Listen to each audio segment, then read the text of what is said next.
Di antara ayat yang kita selalu baca itu adalah ayat wal yaumil besar bila memahami. Jadi anda mengenal masalah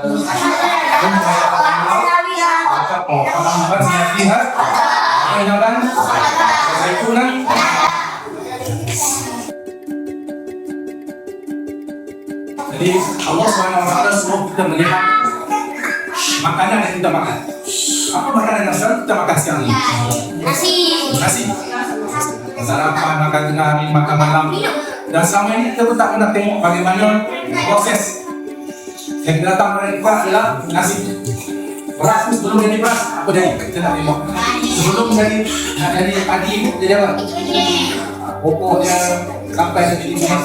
Yang tadi tu kamu sepanjang yang antum tengok itu adalah semua itu adalah pokok apa? Pokok padi. Yang kita melihat apa yang Allah tinggalkan, apa yang kita nanti, kita nak senantiasa ingatkan pada apa yang kita hafal. Supaya perkara tersebut akan menjadikan kita senantiasa mengingati apa yang Allah Subhanahu Wa Taala anugerahkan, berikan kepada kita nikmat-nikmat yang banyak. Termasuklah nikmat yang kita dapat makan setiap hari. Daripada apa yang kita makan ini, supaya kita biasa hubungkan diri kita dengan siapa? Dan kita senantiasa berinteraksi dengan Al-Quran yang kita baca. Itu adalah benda yang penting. Ilmu yang besar yang kita dapat dan hari ini yang kita dapat rasa sendiri, melihat sendiri, turun sendiri di tempat bagaimana orang menanam padi. Itulah keadaan mereka turun dengan berbuah, dengan susah payah, dengan panas terik, tak ada payung, tak ada aircon, tak ada kipas. Itulah kerja-kerja yang dilakukan oleh petani-petani yang kita hanya menikmati nasi yang kita makan. Tetapi kesusahan yang mereka perjuangkan untuk dapat kita makan walaupun sebutir kaki bukanlah satu proses yang mudah. Macam anak dengan tahu bahawa apa yang sampai kepada kita itu bukanlah benda yang mudah, tetapi satu proses yang susah untuk dapat kita makan seperti nasi.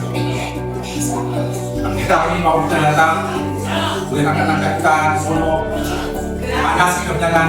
Bayangkan orang yang hari-hari datang ke Bekam ke sawah itu setiap hari dengan panas teriknya, dengan UFO-nya, kan, dengan selupnya, itulah kehidupan mereka.